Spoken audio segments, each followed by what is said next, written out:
Yo, what's up? Ako si Yolab ng Daxer Jutes. At andito kami ngayon sa may public super club located at M Road Building, Antipolo City. At may kasama na akong magandang guest. Excited na ako ipakilala siya sa inyo. What's your name? Krista Miller. Naglabasan na naman yung mga pabida. Wow, Krista Miller, nice to meet you tonight. Nice to meet you too. Napapanood lang kita sa Facebook, ikaw yung nagpapaligo ng mga kalalakihan. Yes. Madam, alam mo yung mga viewers ko, they want na mapaliguan din nila. Gusto din nila mapaliguan mo. Mag-hashtag sila ng paligo. Paliguan mo ko Krista dito sa video na to. Anyway, eto na, si Yola pumunta dito sa public super club. May one question lang naman sa'yo. Game ka ba? Sige. My question is, have you tried one night? One night? No. Really? Yes, no talaga. Kasi muna akong bakit. And why? Usually kasi pag kunyari na ko yung isang tao, ginujowa ko na agad. Parang one night next day jowa, ganon. Kailangan maging jowa ko to, may nangyari sa atin. So madam, hindi mo pa nga nararanasan ng ons, pero baka pwede naman maikwento kung paano nangyari yung mo kagabi, naging jowa mo kinabukasan. Ngayon sobrang maingat talaga, pero dala ng kalasingan, ganun. Okay, madam, gusto ko malaman yun, pwede ba maikwento natin kahit onti lang? For example, nung kabataan mo nung bagets ka pa. Ayun nga, there was a time na broken-hearted ako noon. Tapos syempre, lasing ka, cry, ganun.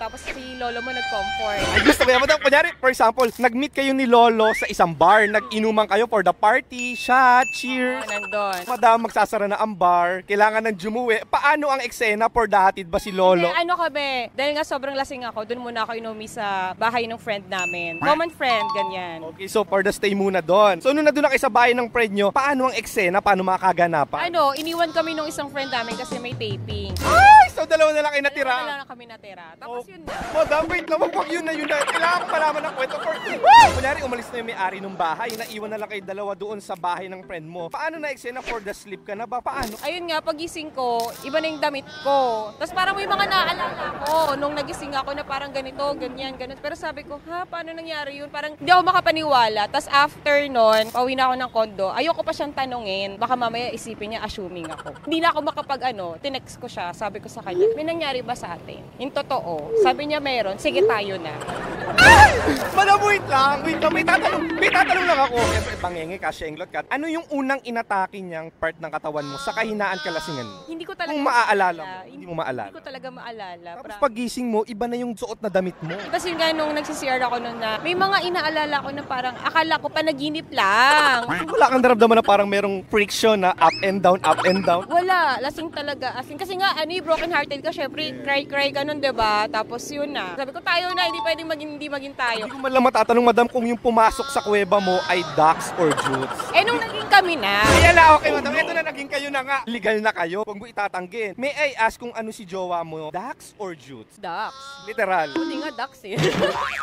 Kung i-rate mo from 1 to 10, tingin mo, ilang inches? Estimate mo. Sumasagad. 1 to 10, ilan, madam? Siguro mga Siguro mga 9 lang, ganyan. Hindi naman sobrang perfect. Ang humble Alam mo, nakakaigit naman na may pumasok na 9 dyan.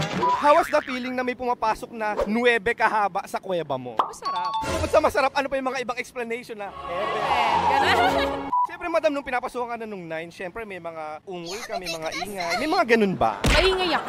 Madam, pwede ba naming marinig kahit patalikod lang tayo kung paano yung ingay? For example, pinapasukan. Eto na, madam. Siyempre, duck siya, 9 inches. Do you buko juice? Oo naman, kailangan yun. In a span of how many minutes ka magbuko juice? Hanggat hindi na satisfy yung partner ko. So, kaya mo mga 1 hour, ganun? Grabe naman yun!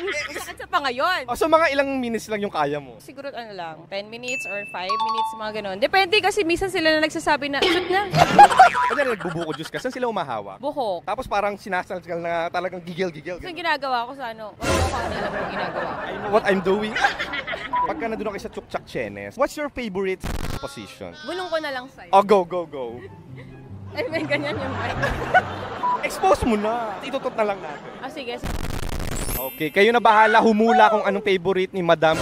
Napahiga o pa kayo na bahala ako. Kapag nagchuchukchak Chenes kayo, ano yung hindi mo makakalimutan na word na sinasabi niya habang ginagawa niyo yun? F-U-C-K, literal. Wala man lang, ang sarap mo, Krista Miller. Ganun. You're so good. Ang sarap mo, Krista Miller. Diba? Alam mo, nakakaingit siya. Gusto mo ba? If ever, magkakaroon ba sila ng chance na maka-ons ka? Depende. So, paano depende yan? Anong mga classification? Hindi. Ngayon kasi sobrang careful na ako eh. Kasi natuto na, lesson learned. Yes, lesson learned. Marami ng kasawian. Kahit sa ganda mong yan, naloloko ka? Tuyot na nga ako eh. Sino ang may chance na makadilig sa'yo? Anong klaseng lalaki? Baka pwede mo ma-describe anong classification? Actually, hindi ako maano sa physical. Basta pag once na na-enjoy ko yung company mo, yun. So, sense of humor. Sense of humor, tapos yun nga, okay yung attitude mo, ganyan. Pero sa physical, kahit nga pangit, nai-inlove ako. Kumbaga mutual talaga, no? So, alam nyo na guys, may chance na kayo basta marunong makuha ang loob ni Madam Krista Miller. Loob talaga,